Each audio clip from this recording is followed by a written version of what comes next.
I would say that tech is not the everything, not the end of things. The success of technology depends on the adoption of technology. All the companies are focusing on big enterprises, right? And they are investing heavily on big enterprises, building big solutions. But no one is focusing on small and medium enterprise segment. That's a huge segment. So think beyond. Have an obsession about what you're doing.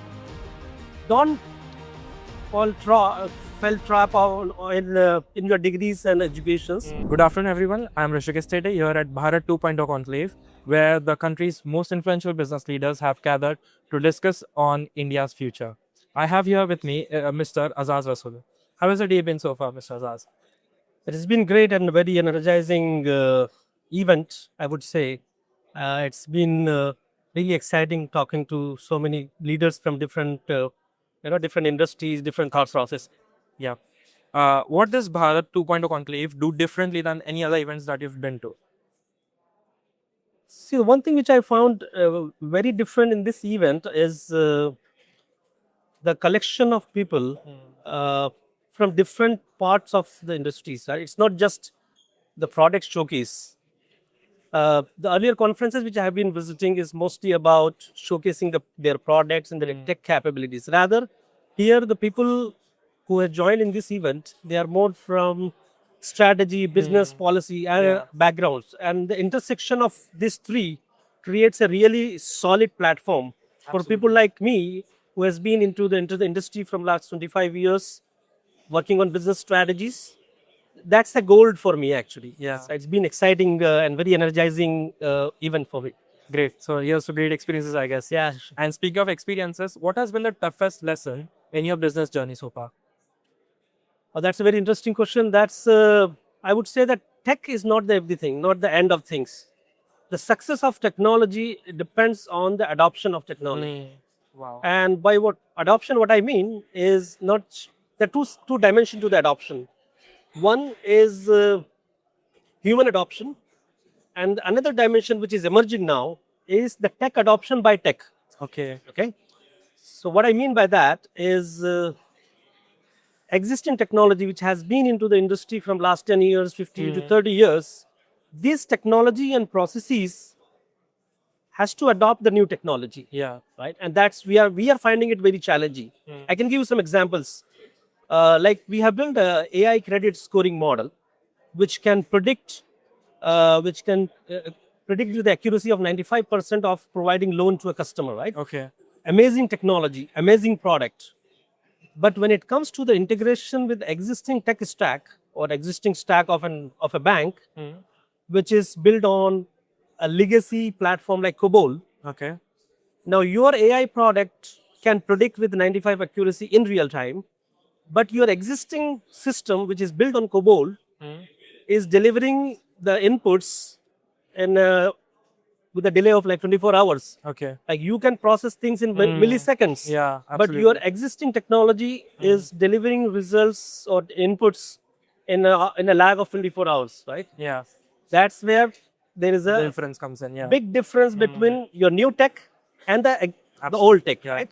So the adoption of tech with tech is another dimension, which is the biggest challenge which I have faced in an organization, right? Another example is telecom.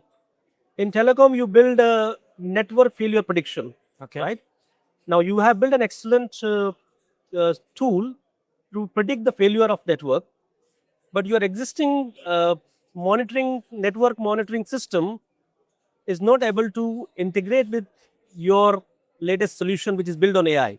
Okay. What does that mean? Yes, you are able to predict with a high speed, with a lot of like accuracy, but your existing system is not integrated. It is in silos, right? So that's where I would say there are two dimensions to summarize: the human adoption and the tech adoption by tech. Right? This is the biggest challenge I have faced personally in my 25 years of experience. I hope that answers it. Yeah, that's a great answer. What is one opportunity you think that Bharat might be overlooking or it's very underestimated right now?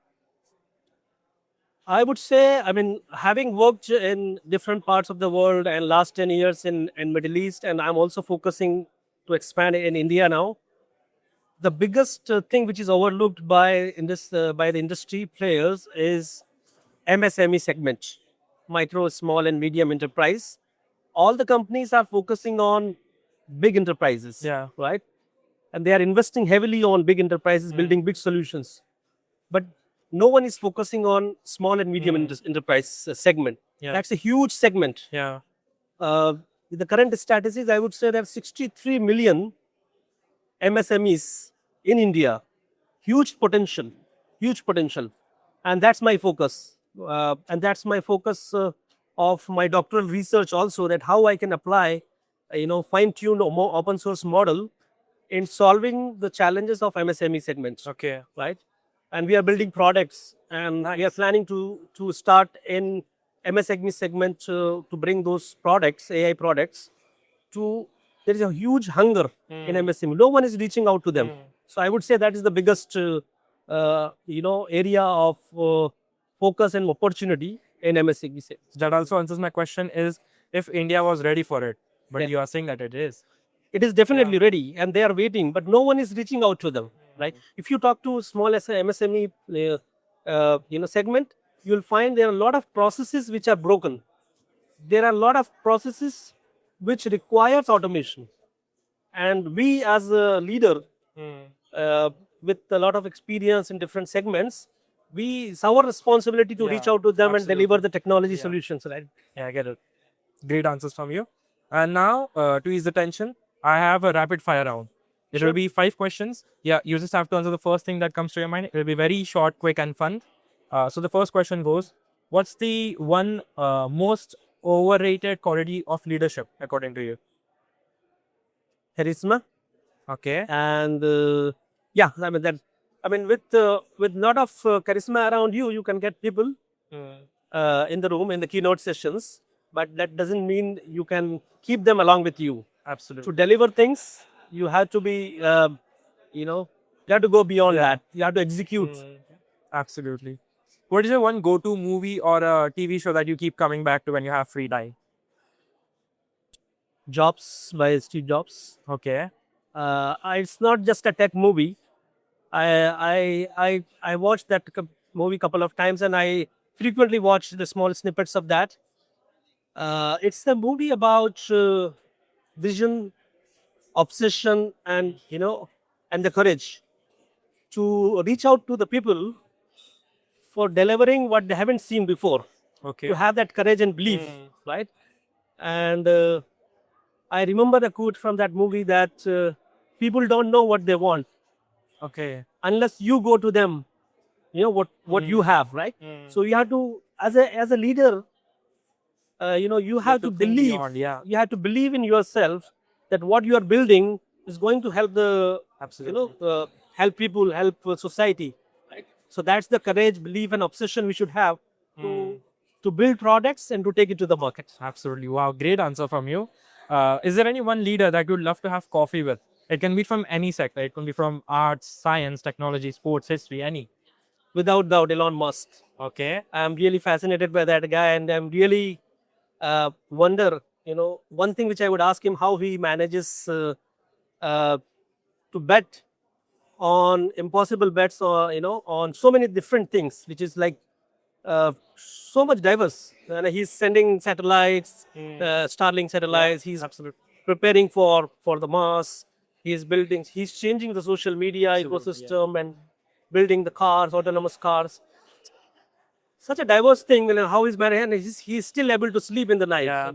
As a leader, I'm really fascinated. I have read his biopic, and he's an amazing guy. So one coffee, one question. Uh, you know how.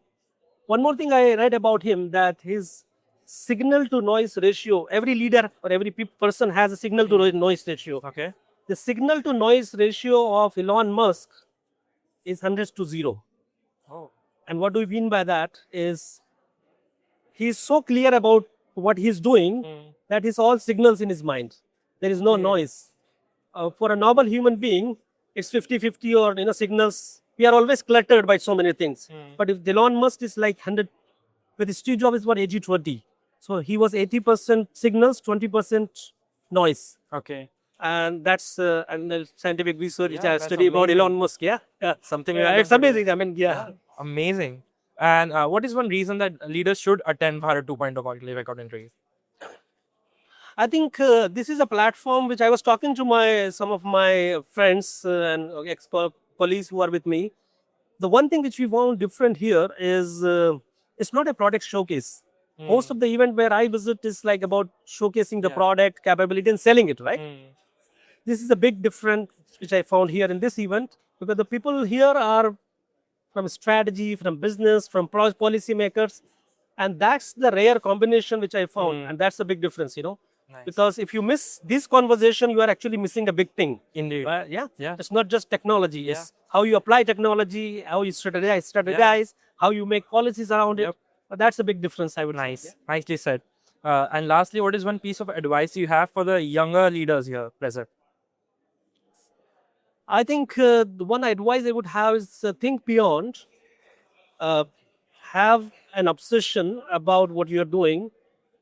Don't fell trap on in your degrees and educations, because we are seeing in this world the young entrepreneurs who are not educated well, even then they are able to think differently. I was reading a quote of Anthropic CEO recently.